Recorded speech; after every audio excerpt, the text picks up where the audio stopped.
There were two F1 drivers. One, a hungry, youthful Dutchman with eyes to make history, and the other, an experienced world champion looking to add another record to his career, even though he owns most of them already. These drivers, Max Verstappen and Lewis Hamilton. A battle for the F1 ages.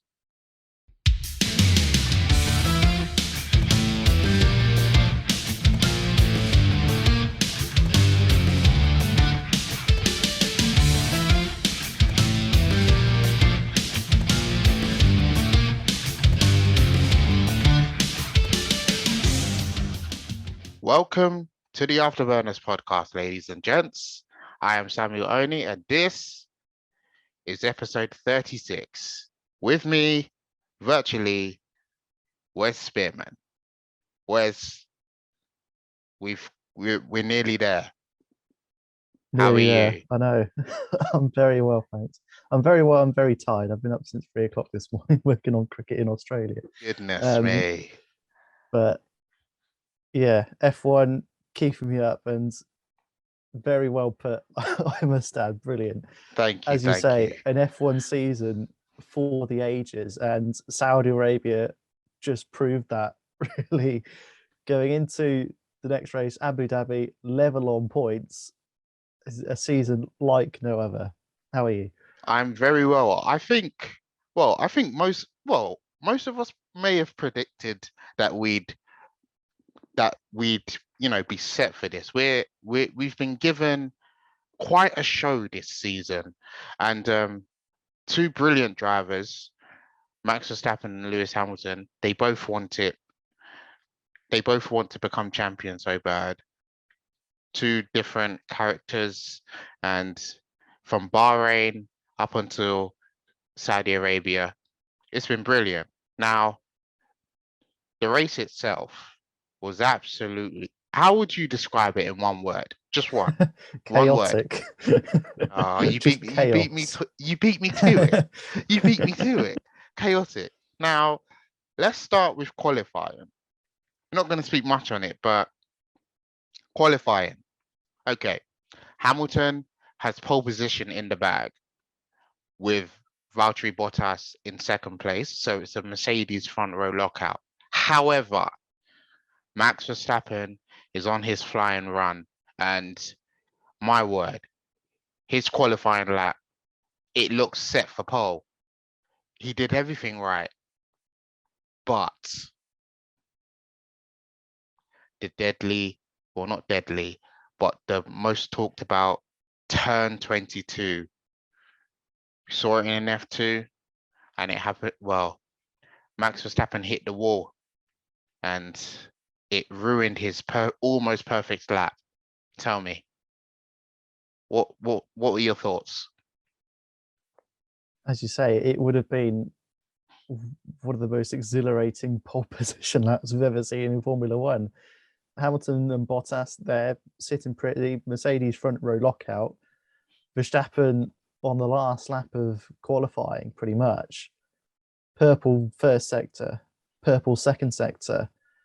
I can't remember how far ahead he was of Lewis at that point, but was going fastest in sector 3 as well. And then, as you say, I think it was turn 22 again, as you say, that corner seemed to catch a lot of people out that weekend because was it Sainz who went into the wall?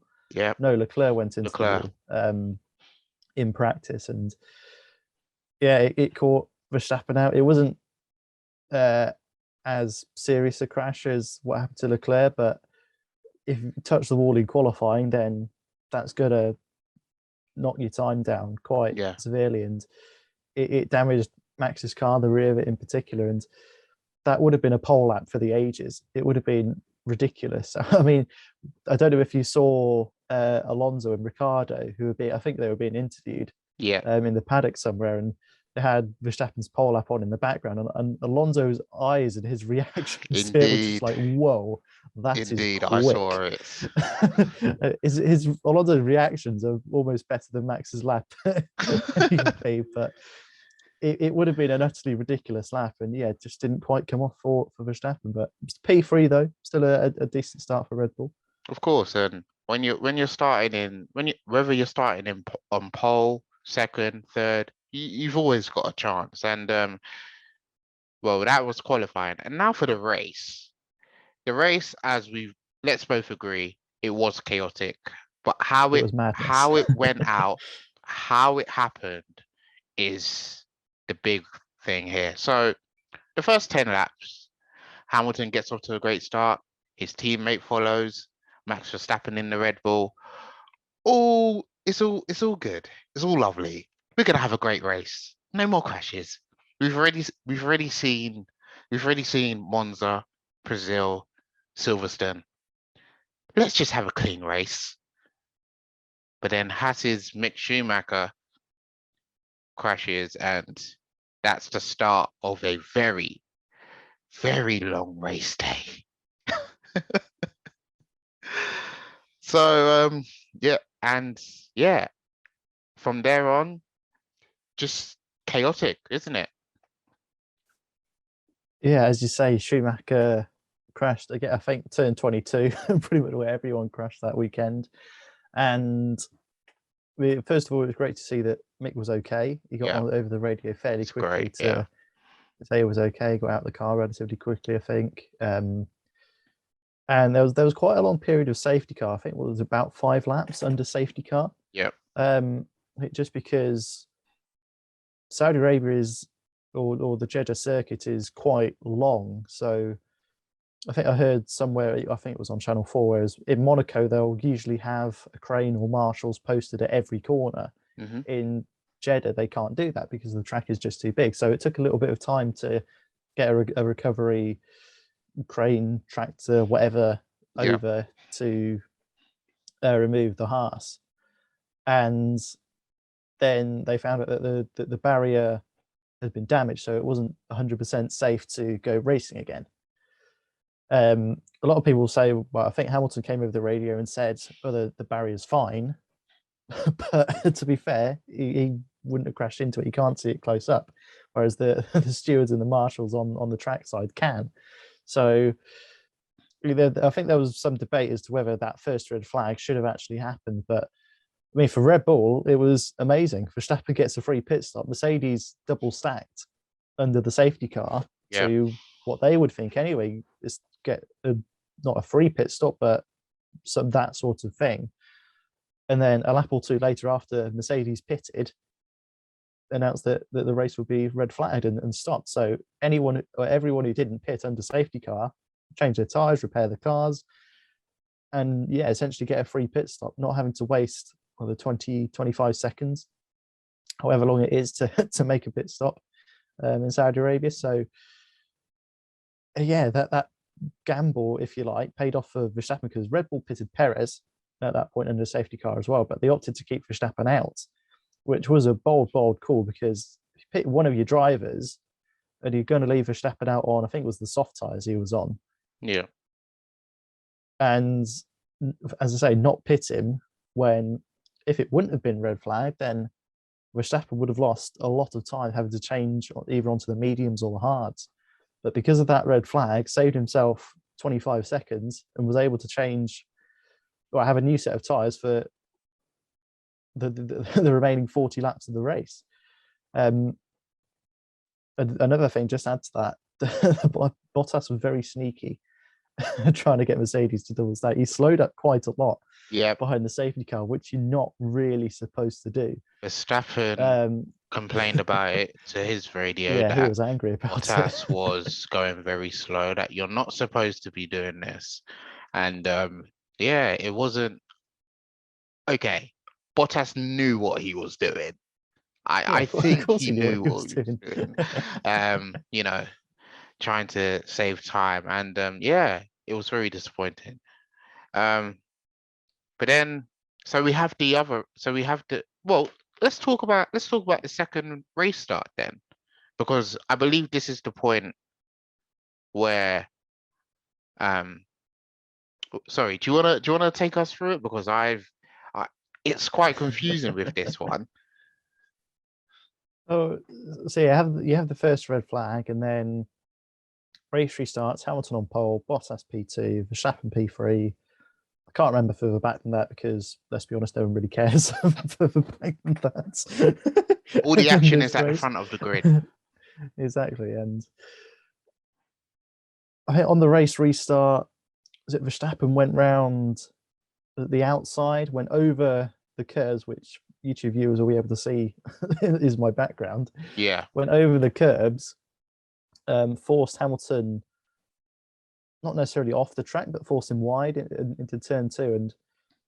And Verstappen had the lead. Ocon from nowhere, I think, overtook Bottas as well. And then we had yet another red flag. Leclerc spun Perez round, and I think trying to avoid that crash, you had Russell slow down, and Mazepin, completely blind, went into the back of Russell. Yeah. So yeah, 3 cars out after what, about two corners after the restart. So we had to have another red flag to remove all the debris, get all the cars taken away. Loads of debris on the track. There seemed to be a lot of debris around Jeddah. I remember a point later in the race where one of the camera shots was just like, it was a corner where no cars around it, but there was just a bit of debris in the track. I thought, oh, hang on, where's that come from? I think it was one of the Aston Martins in the end. Yeah, going back to that second red flag, I think at that point Verstappen had changed to hards under the initial red flag, but then changed to mediums, I think. Yeah, I think he did. I'm just looking at the pit summary. It says Verstappen pitted on lap 13, which I assume would have been the second red flag because you got Hamilton, Bottas, Ocon, Ricciardo, a lot of other drivers pitted on lap 13. Which would have been that second red flag. And yeah, mentioned obviously Verstappen going around the outside at turn 1 over the curbs. It's actually cutting the corner, really. You're not allowed to corner cut. Inheriting the lead of the race, and then the race was red flagged. So Michael Massey, the stewards, the FIA were just like, well, hang on, that move that Max made was illegal. Under normal racing conditions, he'd either get a warning or more likely a penalty, 5 seconds or 10 seconds. But because it was a red flag, they had to do things slightly differently. Do you want to explain? So, right, Michael Massey has seen this issue, and well, as you said, you can't corner cut in red flag situations. So it means another race restart, and Michael Massey was talking with Red Bull, one of the technical staff for Red Bull, and more or less, I don't know, he more or less gave Red Bull a deal, but he didn't give him a deal, if you get what I mean. So here it is. So just to say, okay, Red Bull, we are giving you an option. We are offering you this opportunity to have Max Verstappen start P3 and Esteban Ocon on pole, meaning Hamilton will start ahead of the Dutchman.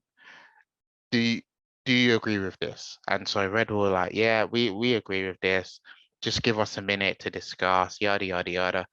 And then it was all agreed. Esteban Ocon will start on pole, which I believe, I mean, Twitter was going mad. I was think going nuts. I think Esteban Ocon must have been the happiest man in that Saudi race to start on pole, because he's had a great season. I think he's had a very good season. But yeah, he'd be on pole, Hamilton behind him, Verstappen on third, and that'll be that. And then the race restart. Surely there would be surely we'd have a clean race now, but no. So the race, it goes, so lights go out, and then Verstappen, probably out of nowhere, just gets past Hamilton, past Ocon, and right into past turn 1, past turn 2, and he's already in the lead. And well, it's just amazing, isn't it? Yeah, just quickly before that, mentioning Hamilton and Verstappen both changed to mediums during that second red flag, and I think, as I said, a lot of the other drivers did the same. And we had Lando Norris say that. Well, before I say that, there's this rule in Formula One where if there's a red flag, you can change the tires, work on the cars, repair cars, whatever. Essentially, do what you would do in a pit stop, but do that in the time under red flag. And I think Norris was one of those drivers who pitted before the first red flag, so essentially lost a pit stop, lost 20 seconds or so. And he's come on social media or wherever in an interview and said, well, that rule should be scrapped. Whereas a lot of people saying it should stay. A lot of people are saying, oh, it should go. What do you think? Should you be allowed to change tires, repair cars, etc. during a red flag? What do you think? Well, I mean, it does give the opportunity, like, because a red flag means a lot of time is going to be taken before having a race restart. I believe it does give the opportunity for cars to, repair itself and get everything back in order. So I don't really see what the problem is, other than you would lose time in normal circumstances. So where Norris has said that the rule should be scrapped, I don't really agree with that. So yeah, that's just my view. What do you think on it? Yeah, I agree with you. I think I think it adds a bit of strategy to things as well. Because if you couldn't change tyres during a red flag, then Red Bull would have pitted Verstappen, and I suppose would much have changed anyway if Mercedes pit, Verstappen pits? Probably not, but I suppose it does add that bit of strategy, because Red Bull were gambling on Verstappen and gambling on there being a red flag, because if they pitted Perez, then surely they would have been worried that there wouldn't have been a red flag. But leaving Verstappen out, yeah, a huge gamble by Red Bull, and it paid off for them, and it paid off for a few other teams as well, I think, and for the likes of Mercedes, for Norris, for I think the Williams as well pitted.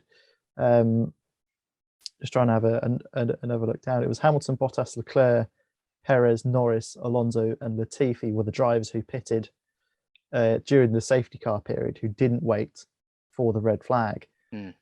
And yeah, it's unfortunate, but I suppose sometimes it pays to take risks, sometimes it doesn't. That time under that first red flag, it paid to take the risk, paid to gamble for the red flag, and it worked for Verstappen and a whole load of other drivers as well. Indeed. Now let's take you back to let's take you back to the second restart with Verstappen starting third. As we slightly went off topic there with Lando Norris. Just want a bit off topic. Let's take you back there. So Verstappen in third gets off to a great start. He sees the opportunity to get past Hamilton. I believe he went off track as well again. Maybe I'm wrong. Yeah, they were free. They were free wide going into turn one. Verstappen went down the inside of turn one this time, and touched Hamilton, who touched Ocon, who was completely outside the curb, if you like, pretty much where Verstappen was when he overtook Hamilton the first time round. Yeah. Except this time it was Ocon. But you could argue this time that Ocon was forced off track. He had nowhere to go, whereas Verstappen earlier could have made the corner. So yeah, as you say, Verstappen overtakes Hamilton, doesn't quite get past Ocon. No. But then gets Ocon a bit later on in the straight.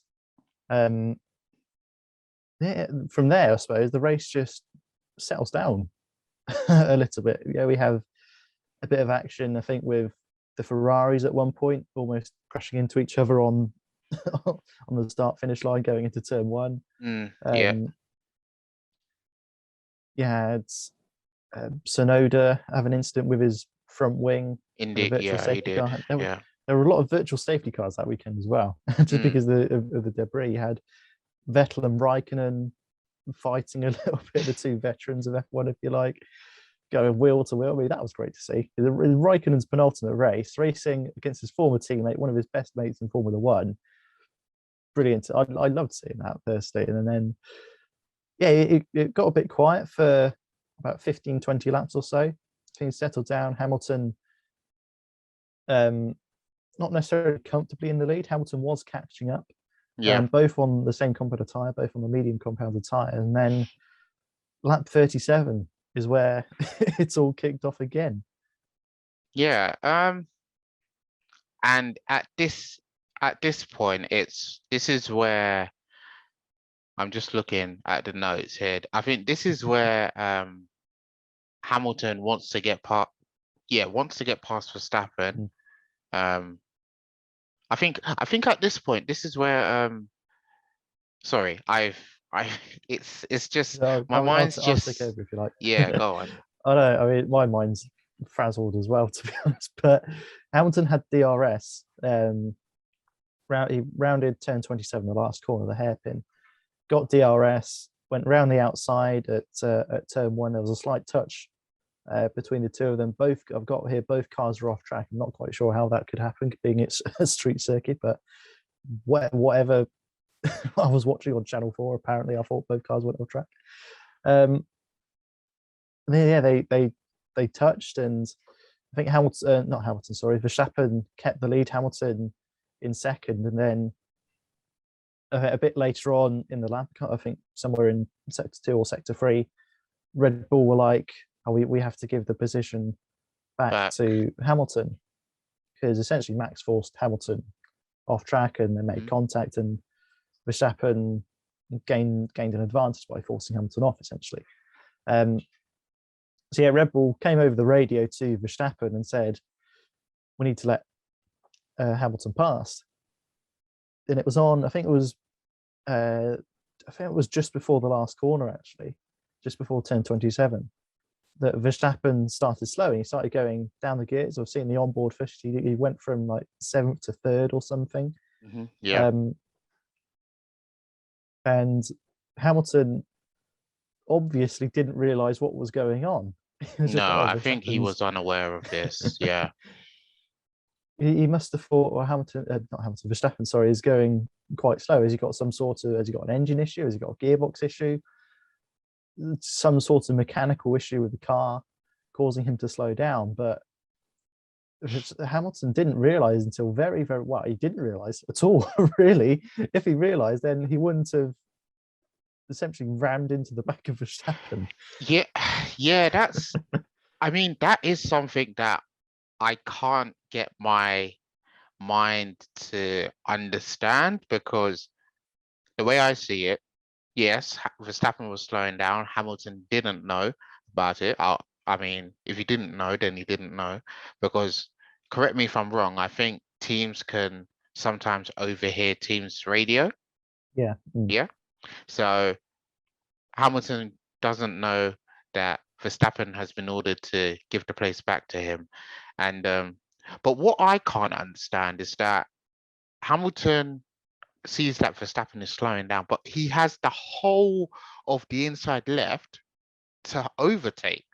So my question is, why doesn't Hamilton go and overtake, go on the inside on the left-hand side, whereas there is space? Why doesn't he go in on the inside on the left to overtake for first place? Yeah, I just didn't really get it, because unless he didn't see it at all.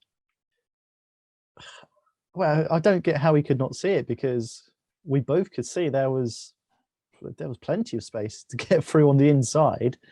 Whether it was because he didn't want to go down the inside, because I think it was coming up to turn 27. If he overtook, then Verstappen would have had DRS for the start-finish straight. So Verstappen would have then got ahead into turn 1, which is pretty much what happens anyway a few laps later. But if you see a title rival slow down, then why would you not overtake them? I think Hamilton slowed down a bit as well, because I think it just shows how confused Hamilton was at what Verstappen was doing. Because I mean, to see someone slow down in one of the fastest bits of the track, where you should be going flat out, it was essentially a straight. Yeah. So for someone to go down 4 gears for seemingly no reason is confusing. Yeah, why Hamilton slowed down, I'm not too sure. Why Hamilton didn't just get out of the way, I'm not too sure either. Why he didn't move to the left and go down the inside, like you say, it's confusing. And then as soon as Hamilton did hit Verstappen, Verstappen just drives off anyway. It's just like, hang on, what is going on there? Hamilton damaged his front wing. Max possibly had bits of the back of his car damaged, his tire or something.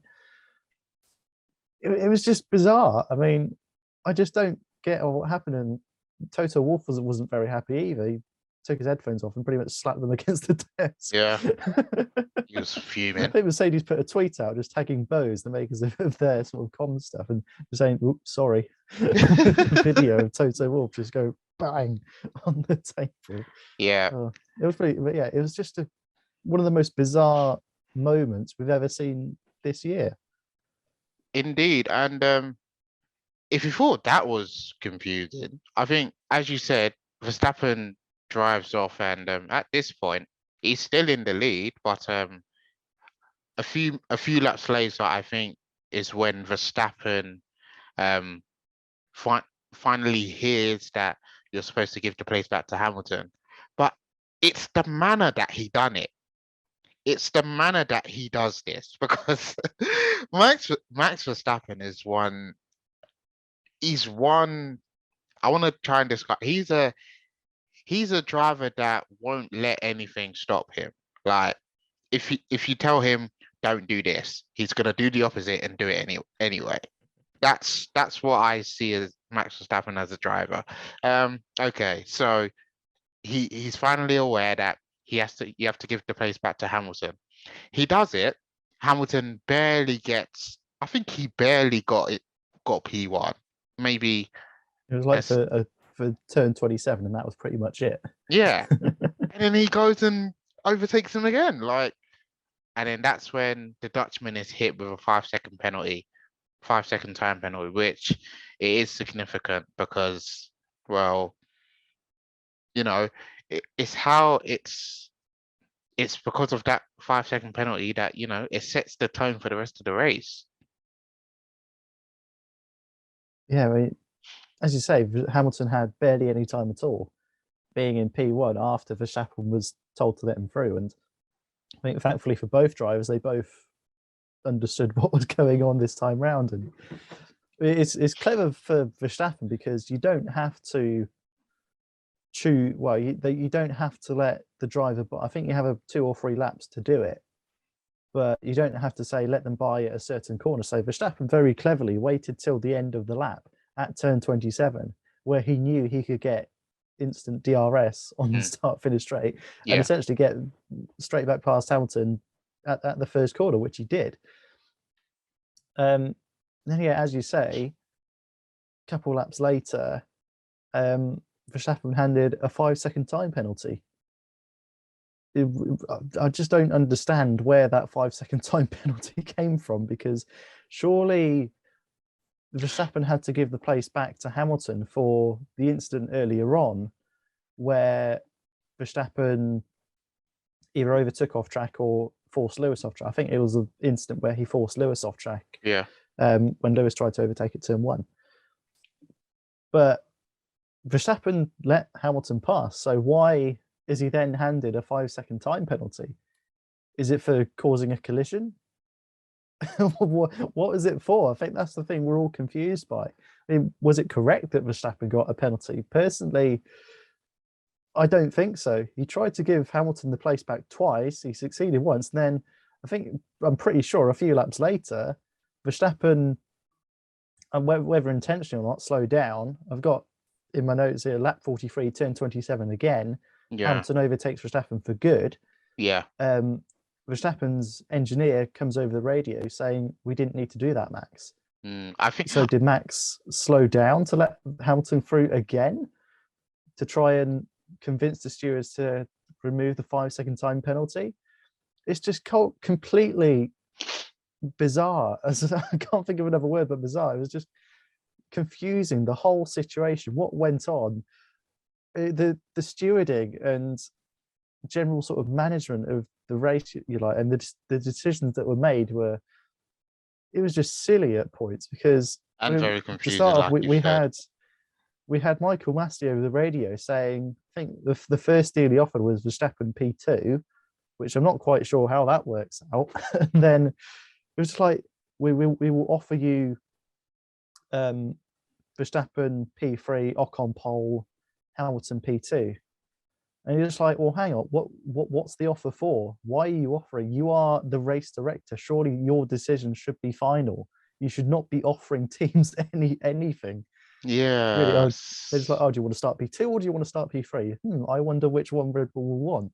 Yeah. It was just completely ludicrous. And then we have the incident, as we just mentioned, where Hamilton goes into the back of Verstappen. Hamilton didn't know that Verstappen was letting him through. Mm-hmm. Yet the second time round where Hamilton did go through, Verstappen immediately overtakes. Is that class as giving the position back? Because technically Verstappen did let Hamilton go through. And then a couple laps later, we hear Verstappen's handed a 5-second time penalty. What is that penalty for? I'm just so confused by it all. I probably think that 5-second penalty is for Verstappen forcing Hamilton off track. Then that's probably what it's for. But then why would Verstappen then have to let Hamilton through? That's what I can't work good. out. I think the one where he does it for good, that's, I think, where Hamilton passes Verstappen for good. I think Verstappen does that as a way of convincing, the race management team, oh, can you take off my 5-second penalty? I think that's why he did that, from where I see it. But then Max's engineer came over the radio and said, oh, we didn't need to do that. It's just like the decisions made by the stewards this weekend were not good. The whole situation, if you like, the whole scenario was just, it shouldn't happen again in poorly Formula managed. 1, Poor where management. where there was that much confusion among, I mean, not just among fans, because it's fair enough for fans to be confused, but the drivers themselves confused about who's letting who by. Yeah, it's ridiculous, and it shouldn't happen in F1 again. And if Massey stays in Formula 1, stays as race director, then he's going to have a lot of improving. He's going to need to improve a lot for next year if that's the way he handles a race. There have been other points this season where he's come under fire, but Saudi Arabia was just the icing on the cake. It was just so stupid and silly at points that I just don't even know. It just shouldn't happen again at all, ever, in Formula 1. I think other than Saudi Arabia, I can only think of one other race probably that was almost as confusing or more confusing than Saudi Arabia, and I think Belgium in Spa. Belgium or potentially Silverstone. Yeah. With the crash at Cops Corner, where Toto will send an email to Michael Massey. Yeah. And it was just like, just use the radio. For crying out loud. Yeah. He's a race director. He doesn't have time to check emails, Toto. So we're almost approaching the end of the race. Hamilton sees the opportunity to go past Verstappen, and it's set. We are going to have two drivers finish the race and go into Abu Dhabi level on points, because at that time Hamilton, gets past Verstappen, and it's win number 103 for Hamilton. After all that drama, after what seemed like an eternity, here we are. But it must have been getting close to the 2-hour limit, surely, because after the 2-hour limit introduced after Canada 2011, which it took about 4 hours to complete after rain and red flags and what have you. But it just seemed, I mean, Jeddah is a long track anyway. The deltas were around about 1 minute 30, 1:31, I think, that Lewis had for the fastest lap. So that for 50 laps, plus 2 red flags, 2 race restarts, it just felt such a long Grand Prix, and almost felt like a relief in the end, just to know that Hamilton was going to win, Verstappen P2, Yeah. And then we had the intense battle for third place over the Oh last my 5 or 6 gosh. laps. Put those two in a drag race, please. I don't know, pick a track out of nowhere and put Bottas and Ocon in a drag race. Just maybe like get a straight, start finish, first to do it, because that was absolutely brilliant. I loved that bit. It was one of the best bits of the race, I think. Yeah. He had Ocon, midfield team. He's won a Grand Prix almost out of nowhere this year in Hungary. What he was doing in third place anyway, I have no idea. Because like I said, you got two Mercedes, you got Ricardo up there, you got the Ferraris in the mix as well. Like I said, Ocon to be in third place, hats off to him. Ocon, like I said, was probably the happiest person in that race, starting on pole. But yeah, him and Bottas on the final straight, it's because of DRS that Bottas was able to, pip the Frenchman to that third place. Yeah, Ocon must have been he will be gutted, like very, very disappointed. I think he said after the race, just like something along the lines of "Don't talk to me, I'm gonna cry." Something like that after he was interviewed. I think Natalie Pinkham of Sky, but I just feel for him because to hold Bottas off for almost 6 laps and then just to be pipped to the finish line. It's not the first time Bottas has done it. He did it to Lance Stroll in 2017, I think.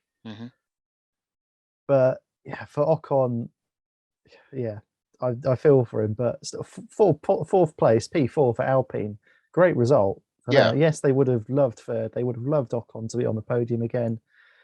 But still, fourth place, sorry, great result for Alpine. Yeah, indeed. So yeah, that was the race. Okay, so the race is over. Okay, rate the race and driver of the day. So out of 10, one being scrap Saudi Arabia from the calendar, and 10 being, fantastic. We loved it. Let's have Saudi Arabia again. Well, to be honest, so it actually, I wouldn't say it impressed me as a track and as a race, but it was better than I thought it would be. Even without the red flags, without all the chaos, there was still some overtaking. Namely, I think Bottas and Ricardo had a bit of a battle. Vettel, Raikkonen, that was good. Tsunoda.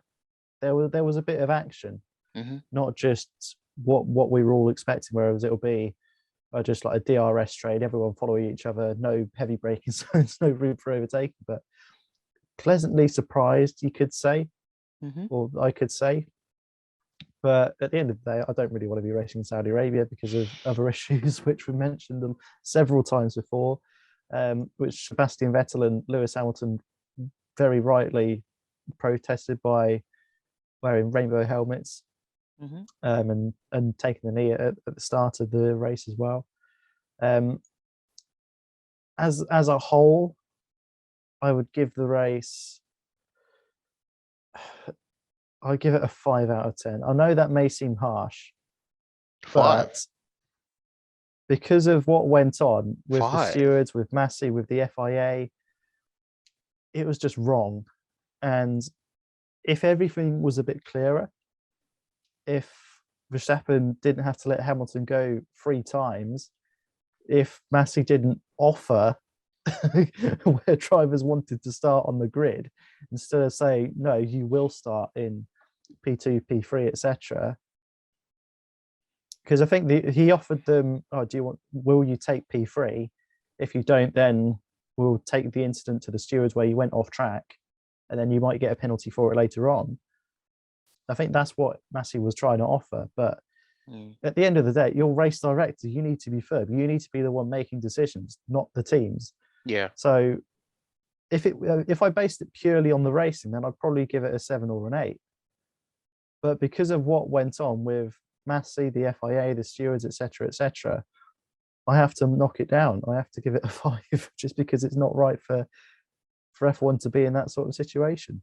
For the race, if it was okay, I'll go on along the lines of what you've said. But for me, on the race, I would probably say, like, purely on the race, I think that include I think purely on the race, that would probably include the restarts. I would say 6 out of 10. 6 out of 10. Yeah, that's because you know, a lot of drama happened. There was a couple of good snippets of racing. Like you said, Ricciardo and Bottas, which I thought was very clean between those two. Raikkonen and Vettel having their own little tussle. You know, Tsunoda had his part. But if I was to do everything as a whole, everything, 3 out of 10. Oh, even harsher than me. 3 out of 10. And I will leave it there.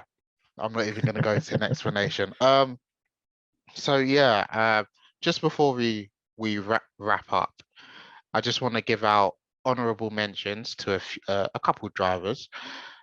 Pierre Gasly, he finished strongly.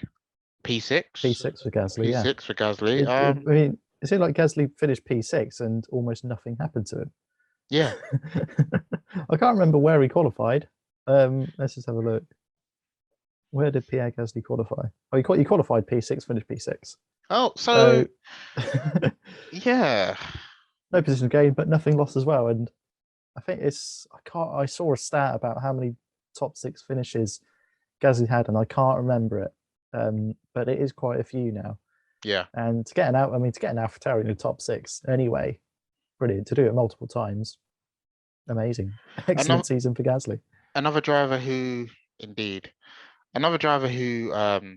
must be praised is this driver. If I was to sum up his season, he hasn't really found his boots yet. He's won a race. He won in Monza, and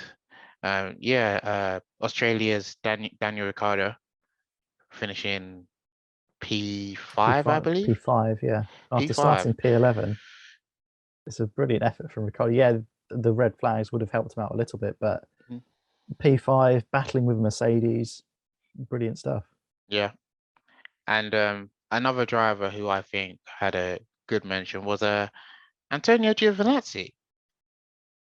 9th place. That's 2 points for him. That's 2 points for him. His other best ever finish was Monaco, getting that 1 point, battling for track position. As we all know, that Monaco is, you can't really overtake there. But Giovinazzi, he's as it was announced a few weeks back that he'd be leaving F1 to join Formula E. And what a way to finish off Saudi Arabia, 9th place. So well done to him. Yeah, absolutely. I mean, yeah, he started P10. Yes, he only gained 1 position, but I think it's still a good result for Giovinazzi because he had faster drivers behind. He had Norris behind him, he had Stroll behind him, he had Tsunoda behind him, who was having a good race up until the incident with his front wing. So yeah, for him to outperform Raikkonen by 6 places is quite significant. And yeah, he only got 2 points out of it, but if you're beating your teammate by 6 places, then that's quite something. And at the end of the day, more points for Alfa Romeo, moves them up to 13th. They probably won't, well, let's face it, they won't get into 8th. They need 11 points to overtake Williams, which I'm fairly sure that won't happen come Abu Dhabi on Sunday unless everyone decides to make way for Kimi Raikkonen's last Grand Prix. But yeah, still decent result for Giovinazzi. Indeed. And well, that's Saudi Arabia out of the way, unless you want to add anything else. Well, predictions that we did last time. Hamilton. I think we did quite well, actually. We did, didn't we? We did. I think we both predicted Hamilton pole and Hamilton win. Double sweep. Lovely stuff. And then driver of the day. Right. I can rule that out because Aston Martin, where were you? Aston Martin nowhere, yeah. Raikkonen was nowhere as well. So Raikkonen finished last of the classified drivers. Well, yeah, we were way off with we were way off. Now that's a lot of Saudi Arabia talk, which leaves us with a few minutes probably to talk about Abu Dhabi. Ladies and gentlemen, this is the big one. We are coming to the end of a wonderful story. So Max Verstappen, Lewis Hamilton come to Abu Dhabi level on points, 369.5 points each in a winner takes all. How are you feeling about this? I'm a bit nervous, to be honest, because this is something that we've not seen in Formula One. It's only the second time in Formula One history that the championship has gone down to the final race level on points. The last time in 1974, with Clay Regazzoni and Emerson Fittipaldi.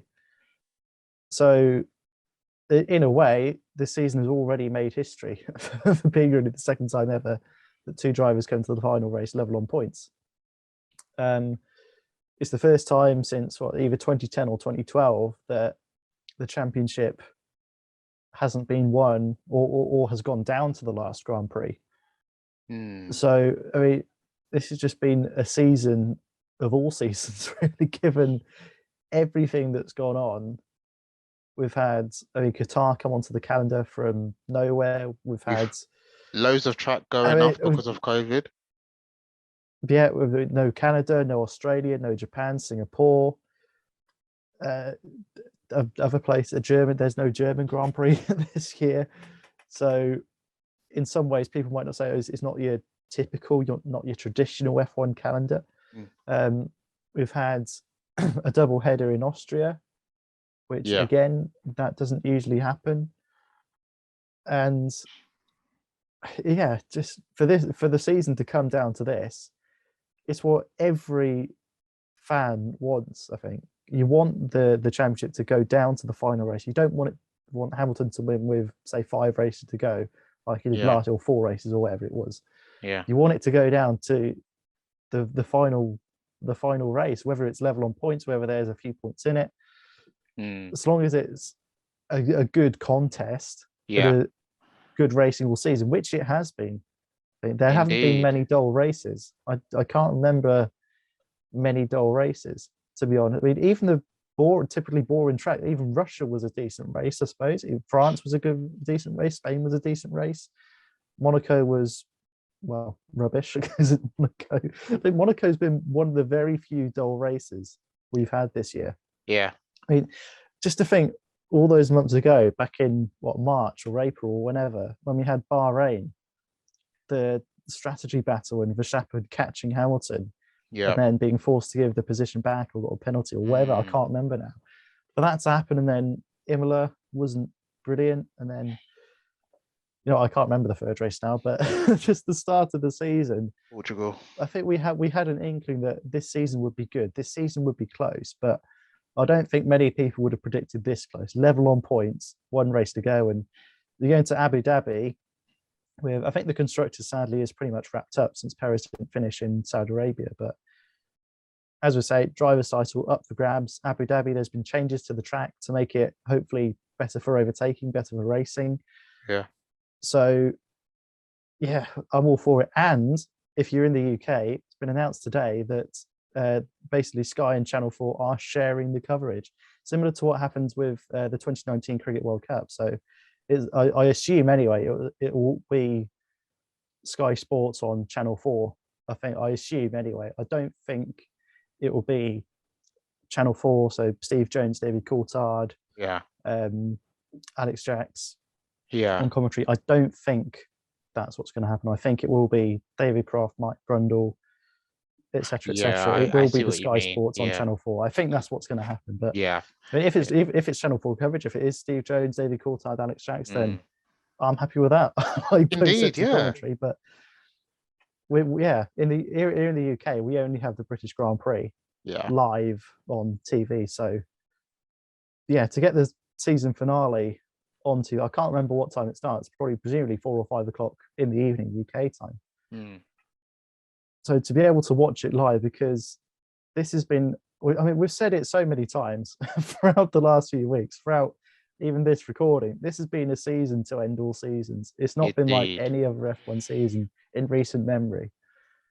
So for Sky to do that, to have it shown on free-to-air TV, fair play to them, and a massive thank you from every British Formula One fan for putting it on free-to-air TV. Yeah, brilliant. Indeed. It's gonna be great. It's gonna be wonderful. I'm excited. I think if there's anything you want to add, okay, here's a question for you. There is one more thing. Actually, no, you go on first. Here's a question for you, which I think this question is going to be more important than who comes out on top in Abu Dhabi. So my question is, were Hamilton and Verstappen to get a front row, will we have a clean race? So are we going to have a clean turn 1? That's a good question. Because are we going to see an Ayrton Senna in 1990 where he went down the inside, where there wasn't really a gap to go for, took out Prost, and Senna wins the world championship, and then Senna came up with a quote where if you no longer go for a gap, you're no longer a racing driver.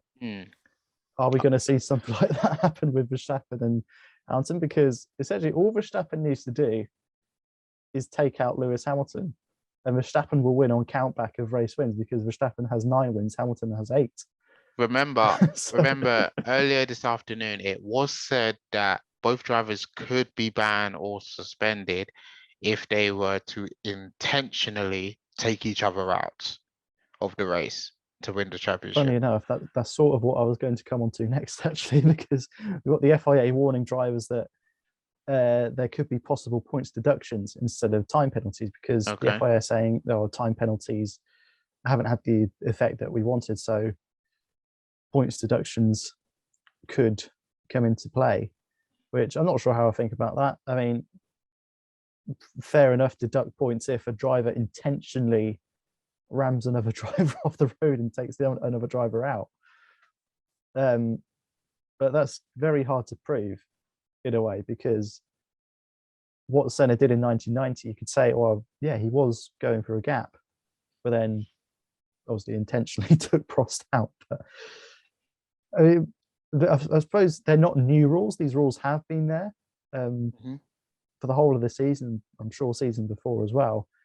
But for them to bring it up now with 1 race to go sort of suggests, right, scrap time penalties, let's deduct points instead, which I'm not sure how I feel about that. But I mean, if we see time penalties on Sunday, which I'm fairly sure we will, I don't think the FIA will deduct points. It would be very harsh, and I think wrong for them to do that, given the way the season has gone. Let the championship be decided on track, not as some sort of steward's decision, if you like.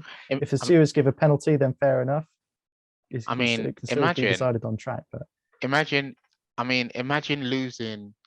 being deducted 3 points at the end of the race, either one of those drivers, for intentionally taking out your title rival and losing 3 points because of that. That could be huge. That could be huge. I mean, either Verstappen's going to be, I think, one of the youngest world drivers champions we've ever seen, the first Dutch world champion, the first non-Mercedes driver to win the F1 World Championship in the turbo hybrid era, or Lewis Hamilton is going to become an 8-time Formula One world champion. 8 is ridiculous.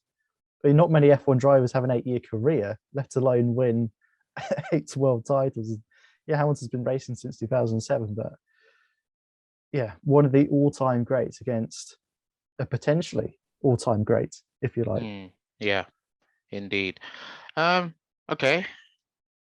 And just lastly, final question of the day.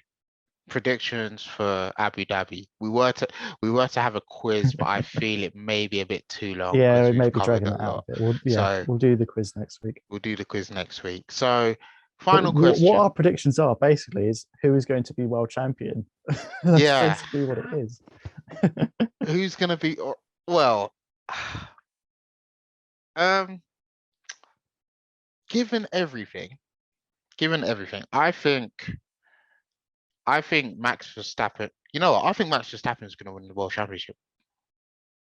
He's gonna That's a bold call. he's gonna be the man to break Hamilton's world championship streak. Yeah.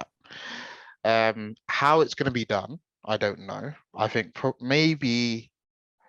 I think Verstappen will get a good start off the line, and well, this is how I see it. Verstappen will start on pole. Well then, I've already given you my prediction then for pole. Verstappen, I think Verstappen will start on pole.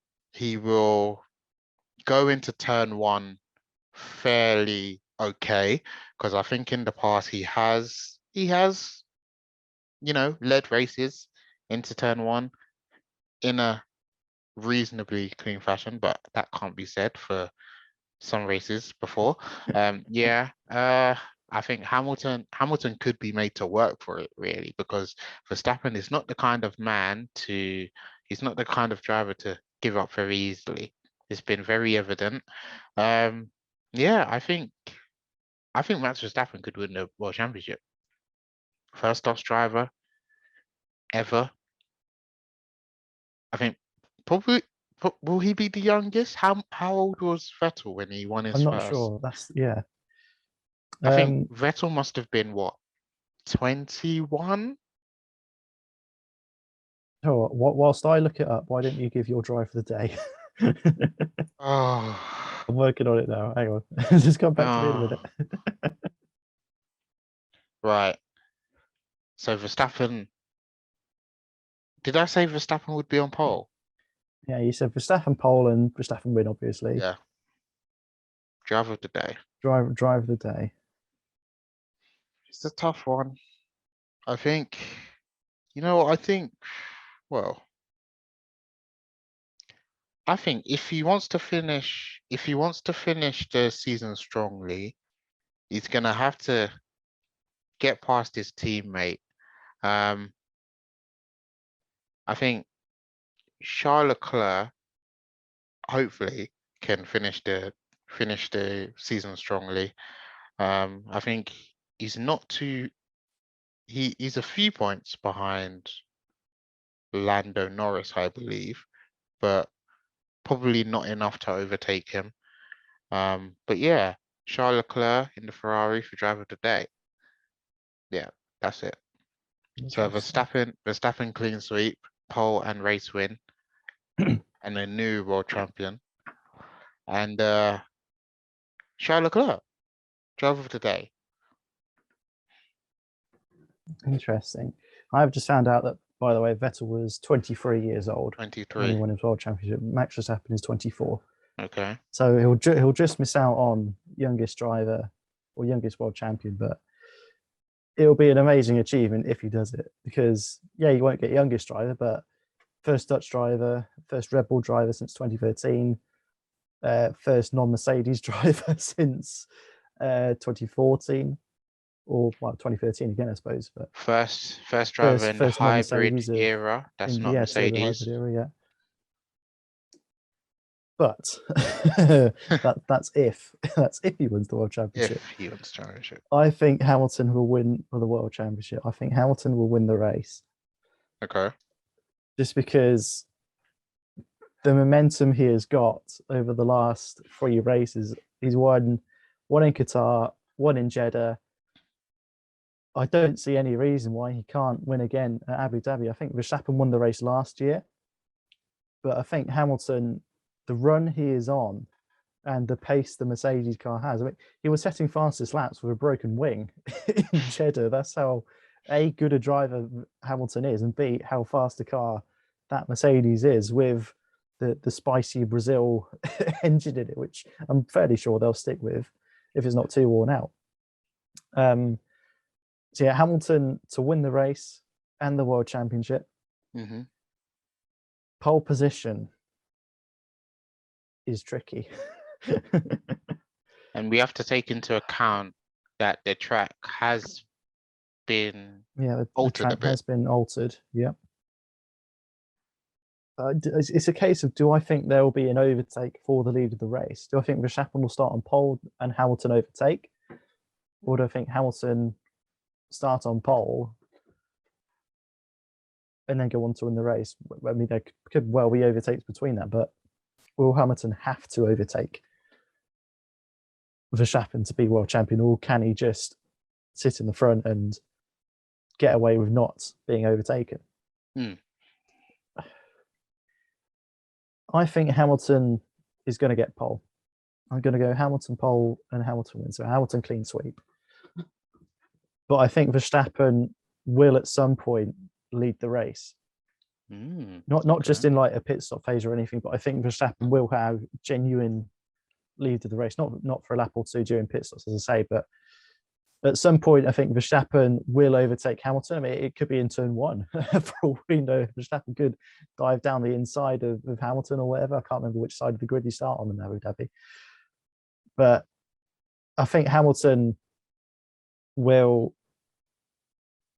win the race. Basically, we'll start on pole and become an 8-time world champion. How he's going to do that again, I'm not too sure. I just think at some point Verstappen will lead the race for a few laps, and then somehow, somewhere, Hamilton will get him back, and then it'll be scenes if it was on the last corner of the last lap. I think I said before. It's not going to be like that.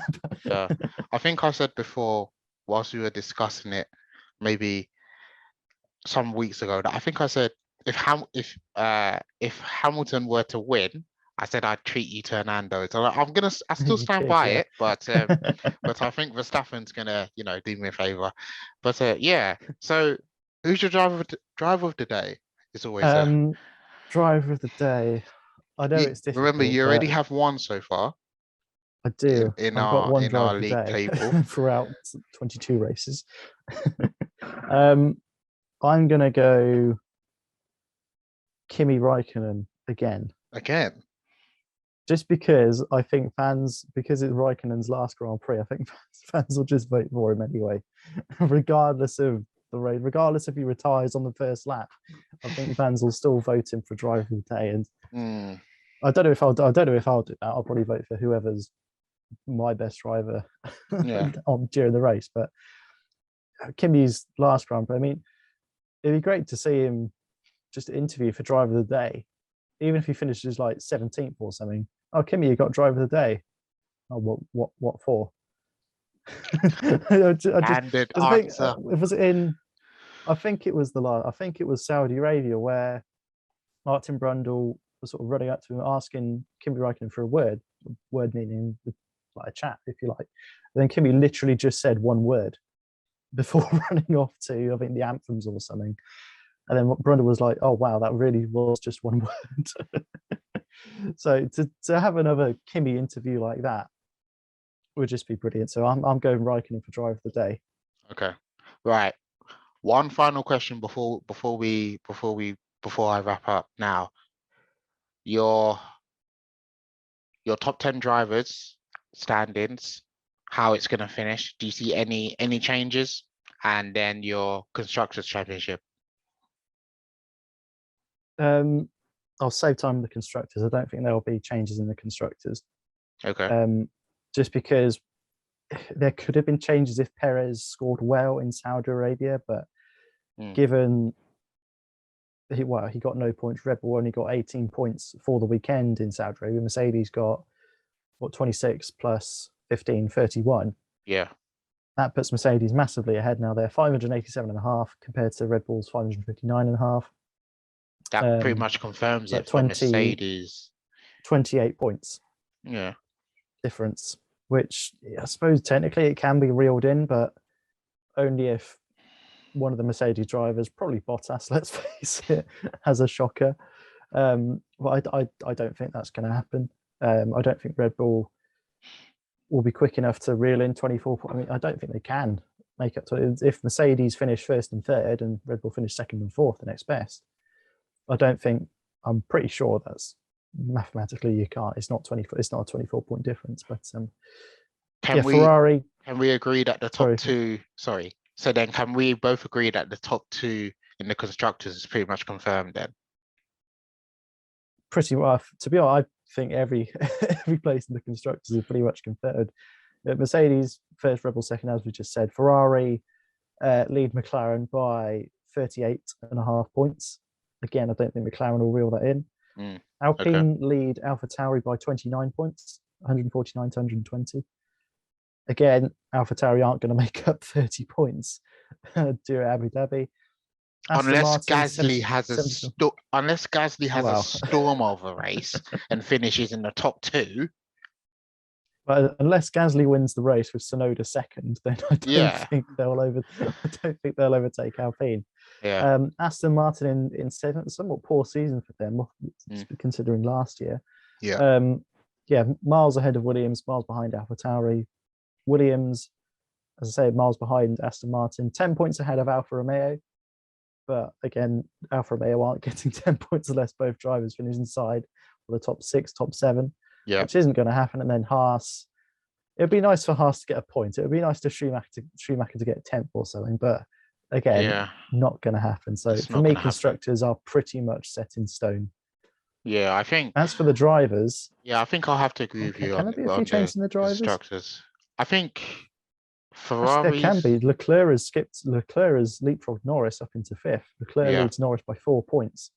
Norris leads Sainz by 4.5, and then it spreads out a bit. But imagine the Ferraris finishing. 77. Imagine the Ferraris finishing ahead of McLaren in both the drivers and the constructors. Because if it's just 4.5 points between Norris and Sainz, then it's not over. Yeah. It would hurt McLaren, given they started the season off so strongly, particularly Norris. He's been holding that 5th position, for quite a long time. And it's only, I think, in Saudi Arabia that Leclerc overtook him, because Norris has had a poor run of races. McLaren had a very poor triple header.